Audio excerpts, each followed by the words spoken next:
bringing you inside the USL Championship and League One. Segmer's got there, Marquinhos! He's been knocking on the door! He knocks it down! Diving into all the biggest stories and top headlines. You are ripping and roaring today. This is USL All Access. It's almost impossible to recreate that level of magic. With Mike Watts and Devon Kerr on Sirius XM FC. Welcome, everyone, to USL All Access. A very happy Tuesday night, wherever you may be listening. Joined by Devon Kerr, Mike Watts, Emmett McConnell at the controls, as always. Nana Attakora set to join us later on in the show. He's the director of player personnel for the Oakland Roots. Also, some teams are flying, some teams are fluttering.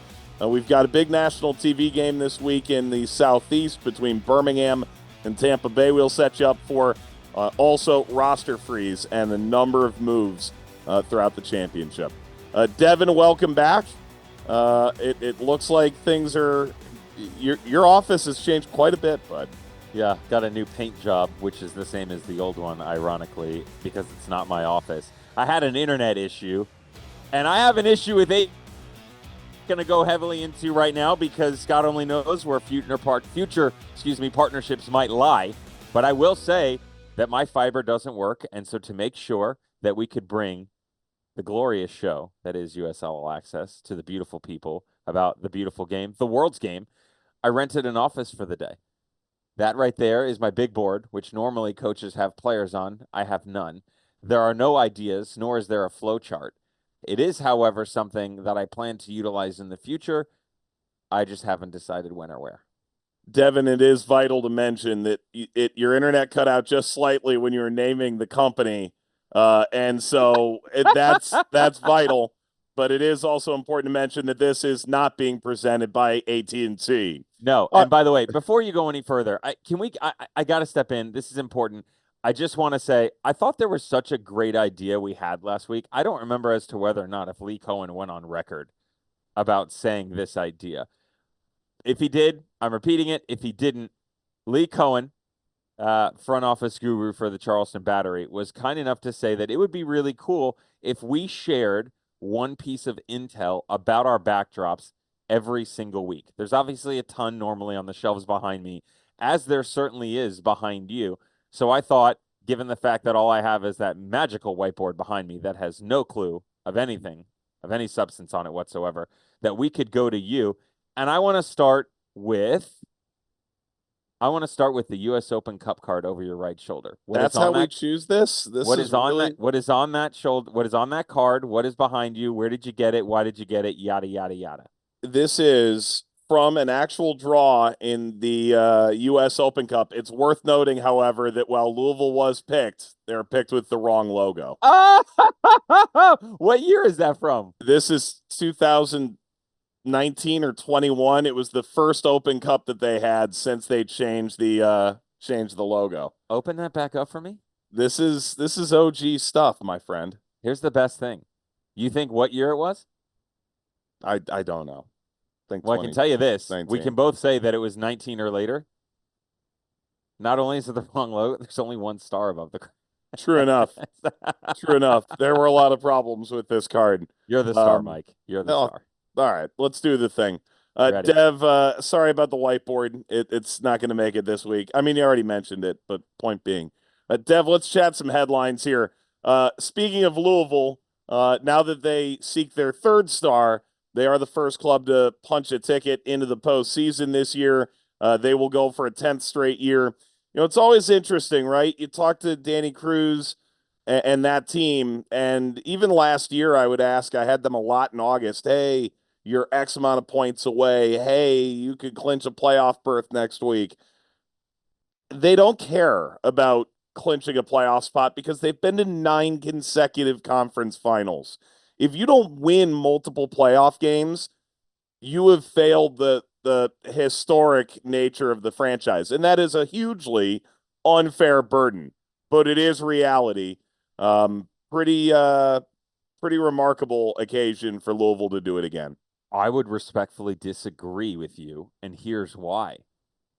I wouldn't say it's not even winning multiple playoff games. You have to win a title.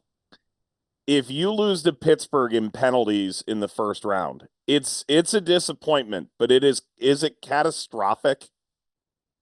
In that organization, I believe so, yes. Ugh.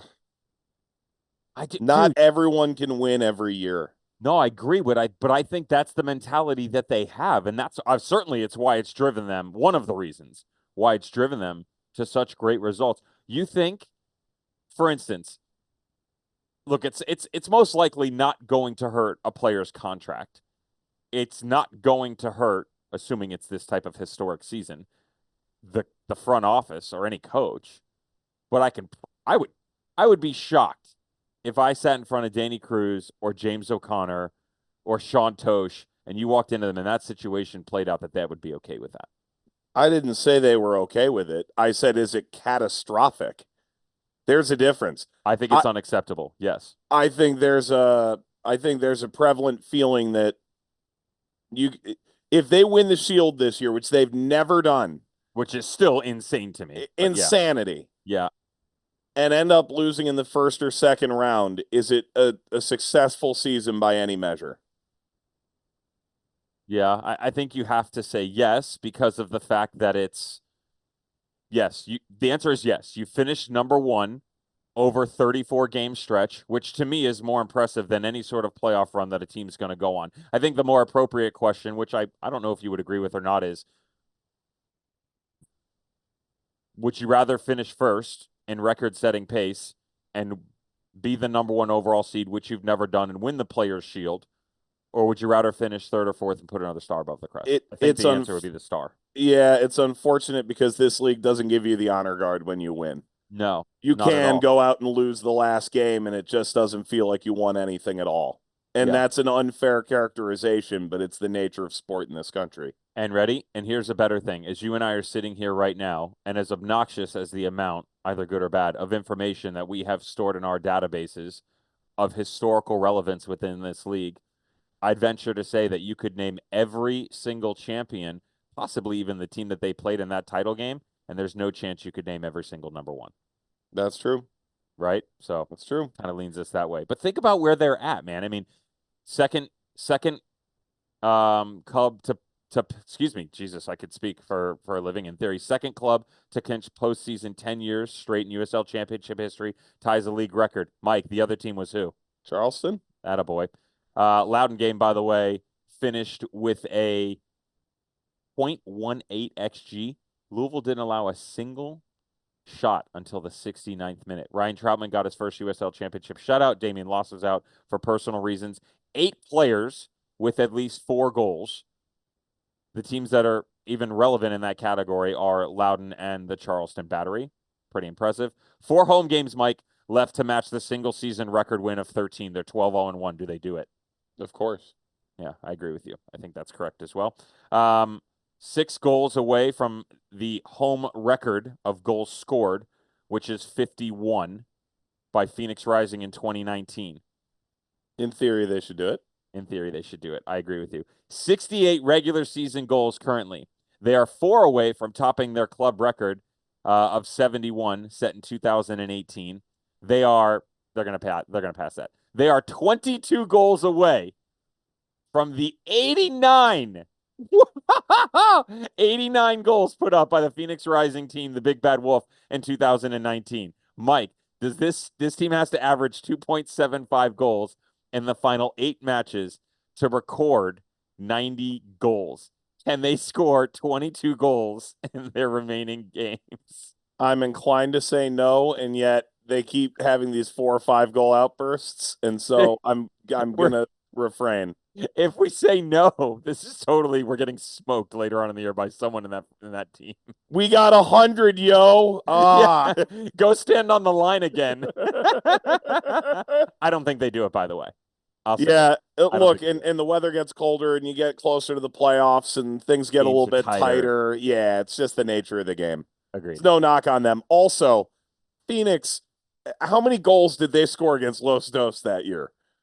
Oh, how many goals did they score against Portland Timbers? Out of those 89 goals that they scored, I bet you more than 40 were against those 2 teams. And I'm not hating. I'm really not. Tacoma Defiance. Speaking of number one seeds that didn't do anything. Oh boy, here we go. All right, back-to-back years, 18-19, Cincinnati Phoenix, record-setting, didn't go nowhere, no star. Yep. Louisville chasing ghosts as it pertains to the rest of their season because they have in fact clinched the number one or a seed. They can clinch a home game here in about a week and a half, I think, if all goes well. The clinch top four, and then of course they're just trying to secure the shield, and they're in a good place to do that. Dev, let's talk about the roster freeze. The USL Championship roster freeze occurs on September 9th. That's the end of the loaning. That's the end of the player buying. Now, if paperwork started but has not been pushed over the line elsewhere, the window for FIFA is open. It's the league that has the roster freeze. So Bingo. If you've gotten something in the works, you can finish that job, which is a new phenomenon this year. For one, I appreciate that. I can understand fans sitting here going, there's a date, it's a drop dead, why are we doing this? Conversely, if the goal is to get the best possible talent together in the league, you have to find a way to play within the context a little bit, especially recognizing that the end of the year is still, 2 months away. That's insane to me, by the way. Not even 2.5 months. We don't finish till basically Thanksgiving. Right. We're going to have some turkey together on the road this year? No, I will be coming on Friday. Hot take. Thanksgiving dinner is the most overrated meal of any meal that you could have. The only good thing about Thanksgiving is by giving thanks being with the people. Nobody goes to a restaurant and orders turkey, gravy, mashed potatoes, and stuffing. Wait a minute. Tell me. You stuffing. I don't. Although there's a place right by Vista that has that. What? It's like a Thanksgiving dinner that they do year round. Cranberry sauce, the whole rigmarole. It is like over there. I don't know the name of the joint. It's alongside like the window place and the bathroom. Oh, that's Robert's. Yes. I've always wanted to go there. Have you been there? It is excellent. Oh, I know. I'm so happy right now. I didn't know anyone had actually been there. I feel like I'm living through you right now. Yeah, it's very vicarious.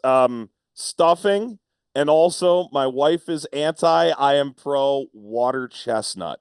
Oh, water chestnuts are incredible.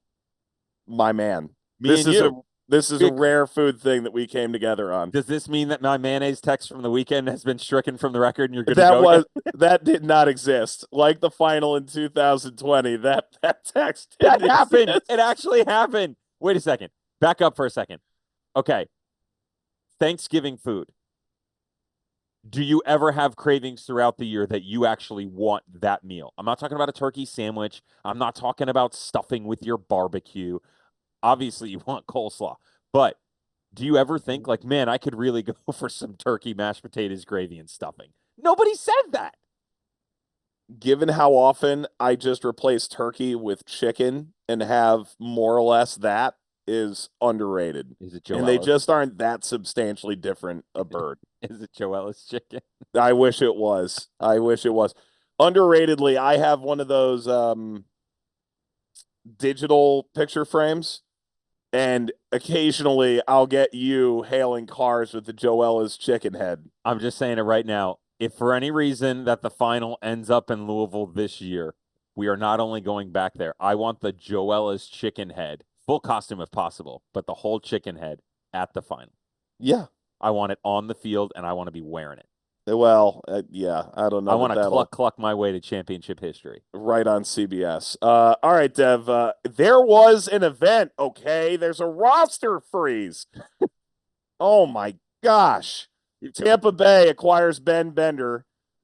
He is not giving thanks to Charlotte FC, the number 1 overall pick in the MLS draft in 2022 out of Maryland, makes the move. Look, we've seen him a lot in Open Cup. He got a lot of games the last 2 years, less so this year. He's been out on loan before. That's not his first rodeo there, including with Charlotte Independence his first year. Here he comes to Tampa Bay, and look, talent-wise, he'll fit right in for sure. Yeah, fits right into that system. You know, for Dean Smith at Charlotte, he's just falling down on the depth chart.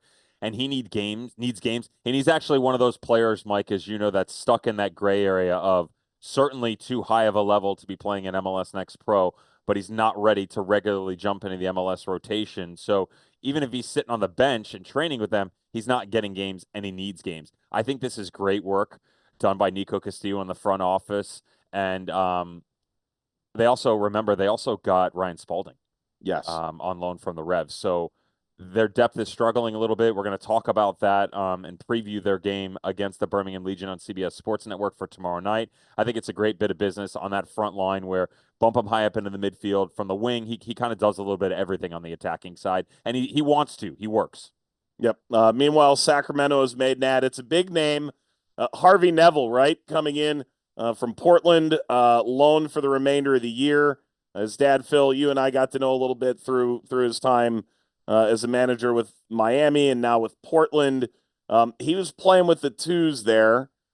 The reality, I think, is much the same here, and a lot of MLS teams are coming to that conclusion as they hit the roster freeze. Yeah, 100%. 23-plus appearances for the Portland Timbers organization this year, specifically with T2, another guy that's he's above where he's at. I think it's smart by Mark Briggs. My question for them is where they want to utilize him, because he does have the capability of playing on both sides, although certainly favored on the right. But you can also slip him into the 3 if needed. And for a team that's really struggled with injuries on that back line, I think it's a really smart move. Also recognize this, not saying they want to use him at the left wing back position, but that is an area in terms of overall quality that between Damia Villader and Aldair Sanchez, if you wanted to, you could put Harvey Neville there. Now, he's right-footed, and you'd prefer him to be on the right, but it's just another body that's going to push that a little bit, a kid who's hungry, and try and push the level of that team come postseason time. Yep. A couple other loans out of MLS into the championship. RSL making a couple moves. Jockerson goes to Pittsburgh. Bell goes to FC Tulsa. Either of those really hit your radar? Games, good college players, have yet to really break through. Same conversation we just had. Monterey Bay, couple odd moves, let's be honest. Christian Valesky, second stint, has not really scored at a high level in the championship now in a little while. The surprise is who left, and surprise is a stretch. Rafa Baca was the most influential player on the field for Monterey Bay. 34 years old, I get that. You put him in the middle of your midfield and he orchestrates. He doesn't. He affects the build out. Was still valuable in terms of plugging up the game. The minute Frank Yallop left, there were a lot of people in that room who felt like whether the results had been there or not, he had done the best with what he had.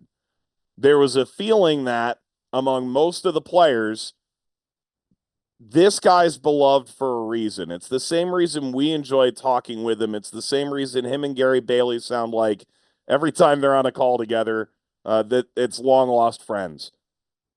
And I don't know that that sat well in the room. And I made reference to that last week. Rafa Baca goes to Oakland. He gives them a different gear. I'm excited to see how that works in Oakland. I want to go a step further in terms of his influence. I'd argue, while certainly I'd put him on my team in a heartbeat, the control that he brings, you're spot on. I'd argue his influence off the field might be greater. That calming presence that he will bring into a locker room, the ability to see people through tough moments, recognizing that although he turns 35 tomorrow, there's still plenty of legs in him. This guy has won 7 titles, including the Supporters Shield and MLS, including Liga MX in the Apertura. He's won the Supercopa. He's won League Cup, Campeón de Campeones with Cruz Azul. Almost 450 appearances in all competitions. This is everything that you need for a team, and specifically for Oakland. I know we're going to get to talk to Nana here in a second. For an Oakland Roots team that since the middle of June has been up and down in terms of form and is kind of hovering right on that home playoff line. Put him in that locker room, give them some confidence, steer them so that they have the ability to control some of these venues come postseason time, and then go make a run at things. I think it's one of the better moves that we've seen. No doubt. All right. Oh, Nana. His name is Attakora. He joins us here on the other side of the break. He is the Oakland Roots Director of Player Personnel, and also his real name's Clement. and we'll talk about that. It's going to be great. It's next here on USL All Access. Let's get back to USL All Access on Sirius XM FC with Mike Watts and Devon Kerr. Welcome back to USL All Access on this Tuesday evening with Devon Kerr. Emmett's at the controls. Nana Attakora, we mentioned in the opening segment, would be joining us, a director of player personnel for the Oakland Roots. He's still just the tender age of 35, which plants him directly between me and Devon on the space-time continuum. Spent 14 years as a professional. Finland, United States, multiple levels of soccer in this country, played in Canada as well, of course, an assistant with the Roots for a couple of years, and then steps into the front office. Nana, this was a long time coming. You know, my favorite memory of the Oakland debacle for us travel-wise was Devon being able to truly just walk to the field and enjoy your presence. So we're happy to have you on the show. Thanks for having me. Like I said, big fan of the show, so it's been a long time coming, and thank you guys. No doubt. When's the last time you filled in training? Because you still look great, man. It's not too late. Listen, the last time has been probably 2 years now, and I do miss it, which is awkward to say. I thought I would never miss it. A little bit more in the weight room, though. You've gone from like blazing outside back to like maybe blazing outside linebacker. Exactly. You know how it goes. I kind of want to start from 30,000 feet, like to that point, player to assistant. So you're still on the field, still with the players in sort of that tactical role every day, to being director of personnel now for the team. So you're sort of gone from being a player to coaching the players to finding the players. Can you sort of speak to what that change in your life has looked like over the last 3-4 years? Yeah, it's been quite difficult, to be honest with you. Like you said, as a player and an assistant coach, you spend a whole bunch of time on the field. And that was my whole life for a decade and a half. And then you get front office, now I'm in the office most of the day, right? So I don't get that interaction with the guys. That was difficult for me for the first couple of years. Luckily for me, I've had great mentors at the club that now that I'm in the office, it's like being on the field with the discussions and conversations. So transition, but it's been good. It's been good and been fun. I still can't believe somebody allows you to be in charge of a team. Oh, That's wow. incredible, bro. It's incredible. It's incredible. All right. So, all right. All jokes aside, I read an interesting article on commongoal.org, and you were very clear about the fact that, look, from a physical and mental standpoint, you could have easily played another 5 years, no problem, right? But a chance team meeting that was called by majority owner Steve Aldrich in the wake of George Floyd's murder put you on your current path. It was sort of the way that I interpreted it, like an aha moment back in 2020, 2021, that segue. Can you maybe put us in your shoes and describe that for us? Yeah. So 2020, I mean, like for so many people around the world, was a very difficult year. For me personally, on a personal level, I lost a lot of family members that year. But the sticking point for me was when I lost my friend. And I just felt like I had so much emotions and just like sadness and anger built up that it affected me a lot on the field, and not being able to express myself the right way and having staff that could understand me really put me in a tough position. So that meeting for me allowed me to express myself and everything I'd just been feeling. And from that moment, it's just like, I want to make a difference off the field. I felt like I had done everything I could on the field, and it was about that transition and to help the players off the field. So the club allowed me to do that, and I'm forever grateful because I kind of found my joy again, just in life in general. So it's been a good transition for me. Let's take it a little bit further, because you didn't end up directly in that quote unquote like front office executive. You started as an assistant coach, right? So many players, as you know, like we go through this thought process of what life after the game looks like, meaning as a player. Do I want to be a coach? Do I want to go in the front office? Do I want to get into training? Like, is it sales? Is it something outside of the game? You went from the field to an assistant coaching position, and then now director of player personnel. Why coach first? And then why moving into the current position now? Like, what changed your mind there? Yeah, so nothing really changed my mind. I always knew that I wanted to be front office. I always knew that's the role I wanted. But an interesting conversation with Jordan Farrell and then President Benno, and their thinking was become a coach so you could see what the process is like. Because that's just going to help you off the field when it comes to negotiating, understanding coaching, the mindsets. I wasn't a big fan at the time, but as time went on, they were right. just getting to see how coaches think, how players interact with coaches, that has helped me tremendously as I transition to a front office role. Step further, one more. Much like a player, right? You experience so much. All of us start out scoring 25 goals, right? As like a 9-year-old, and you think you're going to be the next Pelé, right? And then they slowly move us around the field, and you find different areas. I'm sure it's probably difficult to say that you're going to 100% stay in this position forever, but it does give you an idea of what other spots look like. When you stepped into this, or even now as we're talking, do you have an idea of maybe what the next role might be? Like, do you want to be a president and oversee an entire club? Is it maybe more direct general manager stuff, or maybe back into the coaching foray?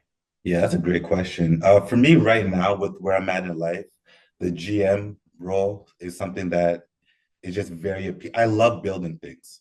I love having to take a step back and, making all the pieces work together. So that role just suits who I am at my core level. But I would love to potentially run a club one day. Again, there's a lot of learning. I have a lot of learning to do, but that is something that is very appealing to me. I want to go back a couple questions. Nana Attakora is joining us. He's the director of personnel at Oakland Roots.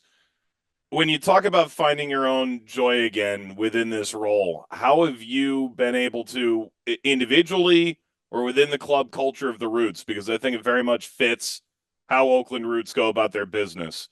How have you tried to ensure that that's the feeling that others within the club feel coming to work, whether that's on the field or in your role within the coaching staff, because it's lacking so often in our sport? Yeah. I try to keep a player first mentality. That's just something I'm going to stick to at my core throughout my career. And what I mean by that is, a lot of staff sometimes may not understand where their player is coming from, which is what causes the tension. And I just try to be the middle ground there, just help both sides see where each other's coming from. And I think doing that, you relate a lot to the players. I say it all the time. When I was a player, I had very, very little grace for front office members. My job was to compete and to win, and just make me compete and win. We also want to compete and win, but we just have different factors we got to maneuver around, right? So that understanding helps me relate to the players and have really good conversations. And from their standpoint, speaking to front office members. So trying to be that middleman has helped me a lot in my role so far. You've seen both as player and coach, you've seen the entrance of what the Oakland Roots as a professional organization looks like, right? You've also seen their foray into USL Championship, kind of combining what you've already seen to what you want to see in the future. A club that's always been so ingrained into the community. What's the next step for this team, whether it be in the next year or the next 5 years? Yeah, we're in the process now. I say it all the time, we're creating a culture. No matter how difficult that has been and how difficult it will be, we're in a space now where getting our culture right for the next 3, 5, 10 years is the most important thing. That's come with a lot of tough decisions. Roots 1.0, what I like to call it, there was a lot of mistakes. Let's be transparent, both on and off the field. We've taken the hits, we moved past that. Now it's about creating our culture. And as long as we could get that right over the next 12 to 18 months, I think this club over the next 5 to 10 years is in a very good position to do really well. We look up to teams like Louisville, very transparent. I think Louisville has done a great job, and that's a team here in Oakland we look up to and want to aspire to be like in the next couple of years. I want to go back to that article. Again, commongoal.org. I thought the writer did a tremendous job of covering so many different areas of your personal experience and on and off the field stuff. You were very vocal about coaches throughout the entirety of your career not giving you what you need in that growing process, that maybe it was yelling in a specific situation instead of love. That hit my core in a couple of different ways. And it was because specifically they didn't recognize your personal triggers, right? And then you also talk about how the Roots are different than other USL Championship clubs and what you've experienced also in your career on and off the field. What I hear more than anything, though, at the youth level, moving into the collegiate and pro ranks, is coaches talking about players that are so technically gifted now, but they lack a backbone. And a lot of conversations that I have is their inability to really to find a common ground, but also to hit the core of that player. The rough and rugged, aggressive nature of years ago, while some coaches still utilize it, isn't as frequent. So I guess my question is this: can you maybe describe that process in the modern game of finding what's right for each individual player? Right, you have to be able to get to their emotional side, but also create adversity, because that helps develop them as people and players. Kind of that, fire refines gold and pressure makes diamond type idea. Yeah, pressure makes diamonds. Exactly. That's something we say often here. I think today in the modern game, like you just alluded to, it's very hard to find that right, middle ground for these coaches. I do believe the way of the old coach is still useful in the game. I do feel like players now may take things a little bit too personal. I'm a big fan of the hard coaching, right? So I feel like if we could still, sorry guys, my light just went off. Can I just turn that on for you real quick?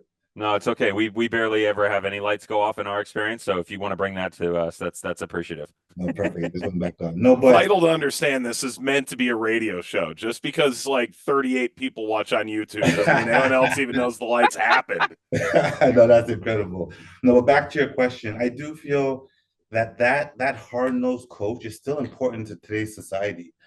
I just feel like you need to be a player's coach and know how to connect with these coaches. And I think Mark DeSantos has been a perfect example of that. Mark had me when I was very sensitive, but he was able to be like a father figure to me. He would hit me where it hurt, but then he would pull me aside and speak to, the little inner child of me.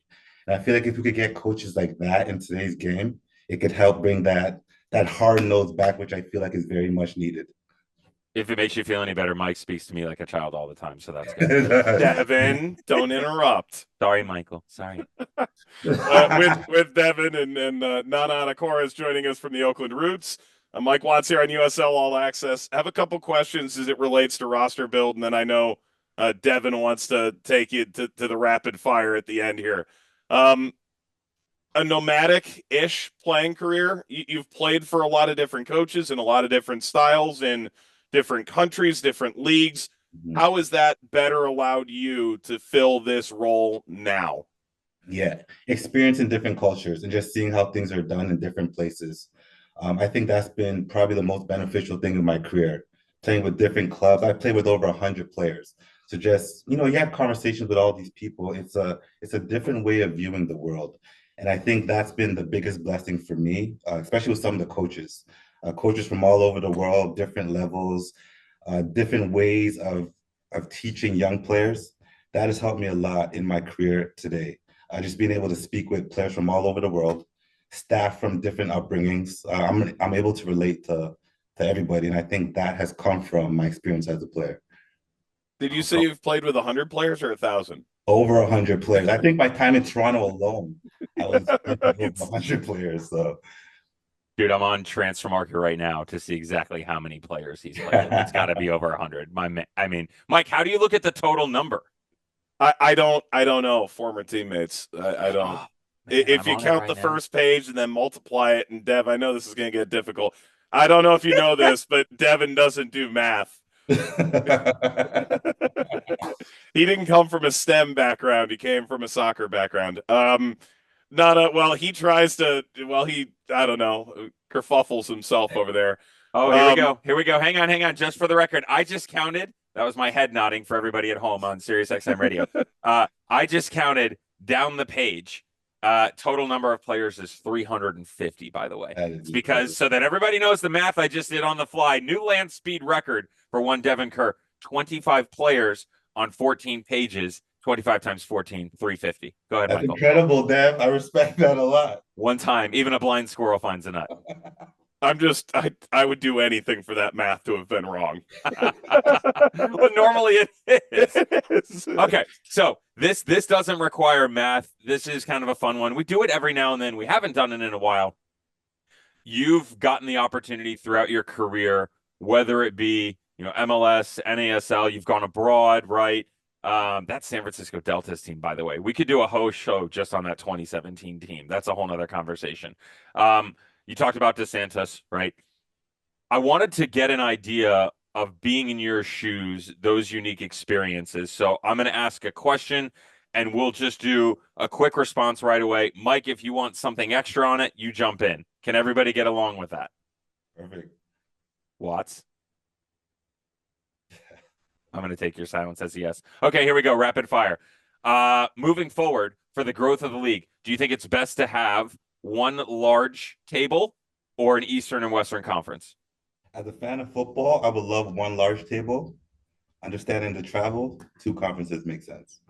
Do you think there is a world in the future, distant or far, that USL Championship and its continued growth gains enough momentum, traction, certainly valuation, and financial backing where one table can make it last?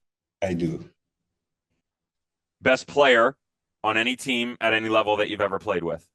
Torsten Frings in Toronto. Good shout. He's a baller. That's fair. How about against? And it can't be one of your teammates, like in training or something. Yeah, Thierry Henry. Just never heard of him. Wow. Yeah. Do you remember the first time you like played against him? I assume you played him multiple times at Red Bull. I do remember, and I actually have a fun story if you don't mind me sharing about it. Bring it. They were destroying us. I believe it was in New York at the time, and a player had gotten hurt. Henry coached me on how to defend against him. During that little intermission, he was teaching me, if I do this, you do that. And I was just mind blown that Henry is teaching me in a game how to defend against him. My first experience in pro soccer was the press box at Red Bull is 2 rows off the field. Mm-hmm. And it's like it was the Cahill, Marquez, Red Bulls, and obviously Thierry. And someone hits like a 70-yard diag, and he puts it on his foot and catches it in the air, and then puts it down and puts it through a guy's legs. I'm like, oh my God, this is professional football. Like, incredible. I totally get it, man. Nuts. Different level.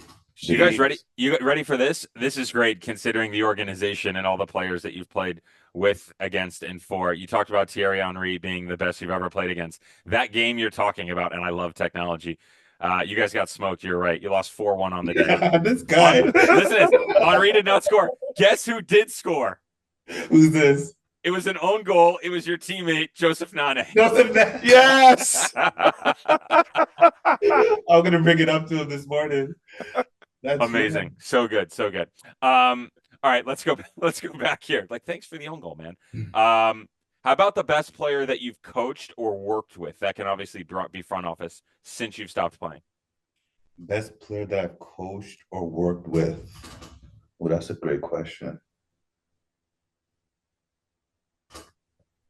I'm going to say in 2021, when I retired, I got to coach Wallfall. I thought Wallfall was just such a special talent. And I think he was a joy to work with. Where is he now, by the way? He's back in Germany. I believe he's become an agent. Wow. Yeah, man, he was so smooth on the ball, just clean. Yeah. But like his effortless legs, they did have speed behind him, but he always just looked like he was gliding, right? He made it look so easy. Everything about it looked easy with Wall. Yeah, he did make it look easy. Always heard that he was super fun to play around, but also demanding, which is the German background, and I get that. We touched it a little bit, and I know it's difficult to say. Would you ever go back into coaching? I would. With the right group and the right, as an assistant coach, I would want a head coach that I could learn from. With the right head coach, I would go back into coaching. Pro rel in the United States, yes or no? Yes. Definitively. And that was I'm a big fan. I'm a fan of football, so I would love to see that, the pro rel. Did you can't even say it with a straight face, the last one. Dev, just look at his name in this Zoom and just realize, like, he teed you up for this way before you wrote it. I know, so good. And I wrote this 3 days ago, to be fair. Did you really allow the Roots website to put your legal name up instead of Nana Clement? This dude's a gangster. His real name's Clement. Bro, you walked into it. What do you want me to do, man? Everybody calls you Nana, and you got this legal stuff floating around. I just wanted to know. It's actually embarrassing. Let's be honest. I'm embarrassed about it, but yes, I did. Who are you named after or for? Or is it just your parents like the name? Well, Nana, I'm from obviously Ghana, West Africa, and Nana is very traditional in our tribe. So you're going to see millions of people with the name Nana in Ghana, and that was just something that stuck with me with soccer. Is it? I joke on the show and behind the scenes, and very rarely do I normally use it, by calling him Michael. It's Mike to everyone. Does your legal name, who uses that? Anyone? Mom or? Honestly, nobody, except for if I give you my ID, that's the only way you're going to know Clement is my legal name. Everybody refers to me as Nana. Yeah. Interesting. But everybody knows now. Everyone knows now. Yeah. Nobody call me Clement. I am Nana in the soccer world. Awesome. Look, Clement, appreciate it. Appreciate it. Right from the top rope. You didn't allow him to get up off the deck. You just went straight for the pin. Let me give you Mike. It's fine. Michael's fine. That's Nana Attakora. He is the director of player personnel for the Oakland Roots. I wish this interview could go for an hour, but it turns out, as we know, busy man, more important meetings than this. We really appreciate it. This is one of my favorite interviews we've had on this show, and we've been doing it for a while. Well, thank you guys. It's been a pleasure. I am a big fan, Mike, whether you believe me or not. I'm a huge fan of the show. Thank you for everything you guys are doing for the league. I'm a big fan of Devin on this show too. All right, when we come back, we hit on everything going on around the league with results from last weekend. It's next here on USL All Access. Giving insight to all the biggest moments in Championship and League One. This is USL All Access on Sirius XM FC with Mike Watts and Devon Kerr. We're back on USL All Access on this Tuesday night. Miss a part of the interview with Nana Attakora. It's available tomorrow on the USL YouTube page with stunning low-definition video. It's also available on the Sirius XM app in high-definition audio. All right, Mike, Devin, let's dig into some results from the weekend. New Mexico, a 1-0 win over Miami. They are now 10 points clear in the West. Dev, the old adage is if the points needed are more than the games remaining, it's almost impossible to make that up. It's now a 10-point lead. SAC only has 9 games to catch them from second place. Did New Mexico just lock up the 1 seed? Yes, they did. And I'm not saying it because of the math, to be honest. I actually don't mind it, the fact that they have 9 games left. I think they have the ability to close it down. They've just been so inconsistent, man. Their quality that they had earlier this season is far from there. I think the best we saw Sacramento was probably in April's and May's, honestly. And they're just not there. Again, I know we mentioned the injuries before, but given what we've seen recently, I don't think they have the ability to chase them down. Nope. Meanwhile, Miami there becomes the first team eliminated. It's been real. It's been fun. But for them, it hasn't been real fun. All right. Phoenix, 1-0 over Tulsa. Dollar Beer Night's back, and maybe there's some mojo there. Back-to-back wins pushes them into 7th place. They're 5 points off the line. Do they get in at the end? Yes. I believe so. Tulsa dropping 2 in a row. They're on 30 points, 8th. Do they get in? Yes. I'd make the argument right now, outside of the order of 7th and 8th, I think the Western Conference is done. All right. I could be wrong, because let's be fair, from Phoenix all the way down to El Paso, to quote the great Brendan Burke, it's been a wet, unmitigated disaster, or the other way around. Yeah. Orange County now 3 straight defeats. That's a you think they get in? Fact. Either one of those teams? Orange County, maybe. Here's a good question. Orange County play a or little fun San game in the last one. From Phoenix to Monterey, all due respect, you have the most faith in. Monterey Bay is dead to me at this point.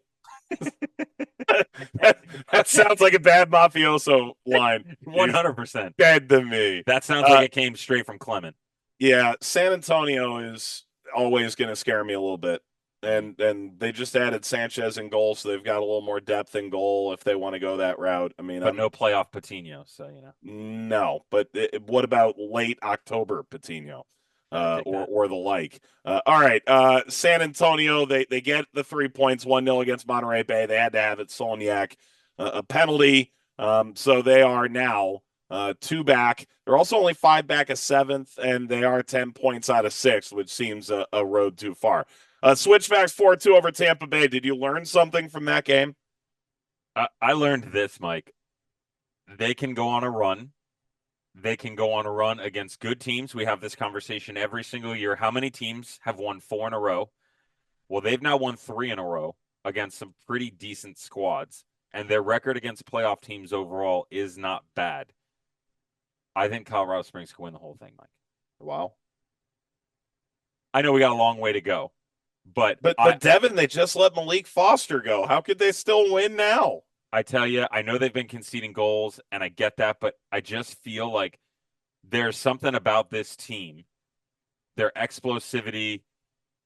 Herrera in goal has been great this year, in my opinion. I think Matt Mahoney, although we've seen him for quite some time, has taken a huge step this year in terms of leadership and quality on the field.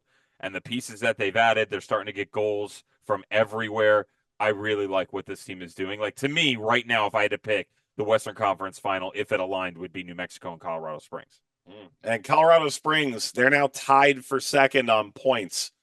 They could very well host all the way up to that New Mexico game. And that's a tough place to go in November in the altitude.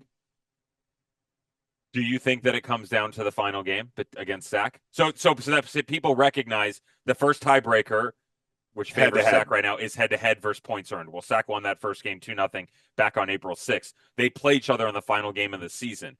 Do you think that match will be to determine who gets second? Or will it be determined by then? Probably determined. SAC has 2 games in hand. I'm not quite ready to fold in that Colorado Springs is going to get to that level, but we'll see. Get on my level? Indeed. Also, Pittsburgh 2-0 over Rhode Island. Pittsburgh now 10 unbeaten, 6 clean sheets, 5 goals allowed in that time. They now have shut out 12 teams and the second best defense in the league. They're back. How far can they go? They could go very far. They might also not even make the playoffs. They still have to score more. All right, when we come back, Tampa Bay, Birmingham. It is an 8 p.m. Eastern time game tomorrow on CBS Sports Network. Devin and I will call it. We'll preview it when we come back. You're listening to USL All Access on Sirius XM FC. Here are your hosts, Mike Watts and Devon Kerr. If only you knew what commercial breaks were like. we could just fill a whole year of content with the stuff we talk about off air. We could. All right, USL All Access on this Tuesday night. Tampa Bay and Birmingham meet 8 p.m. Eastern Time Wednesday night. CBS Sports Network. Birmingham hanging into the 8th and final playoff position. Tampa Bay in the top 4. What's your takeaway ahead of that game? Defensively, the Rowdies have just struggled a little bit because of injuries. So, they've had Jordan Doherty back there, which is fine, but, supplementing that with pulling Bodily or Eddie Manjoma deeper into it isn't what they want. And although they've gotten help, as we mentioned earlier, from Ryan Spalding, they've got to solidify their defensive unit. Jordan Farr can only do so much on his own, and you can score all the goals that you want, but for this team to get better, gain some confidence, and truly get to this level of standard that could push through a playoff run and a title, they've got to get that back on the back line. I'm hearing that Aaron Guillen should be healthy for the match, which is a big one. But Birmingham Legion got to figure out what they're doing going forward. I don't care about the back line because I do think, even incrementally, they can figure out a way to get through games. The front line has been abysmal, chance creation. I'd like to see them solidify what they can do. I just don't see any ideas. They look stagnant everywhere on the pitch, 30 yards and in. All right, Devin, let's hit this real quick. 7 teams have won 1 or fewer games in their last 5. I want to know who's most likely to pull out of their tailspin.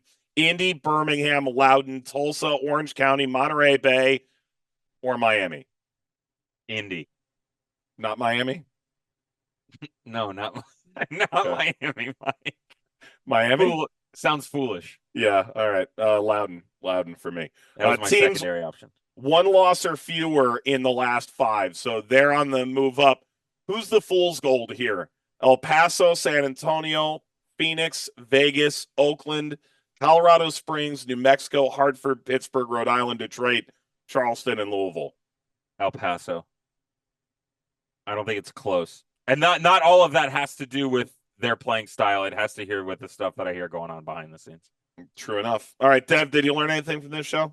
I didn't, but I'm about to. Mike, had a mailbag this week. Mailbag. What team currently below the playoff line would you want to take over for the stretch run and why?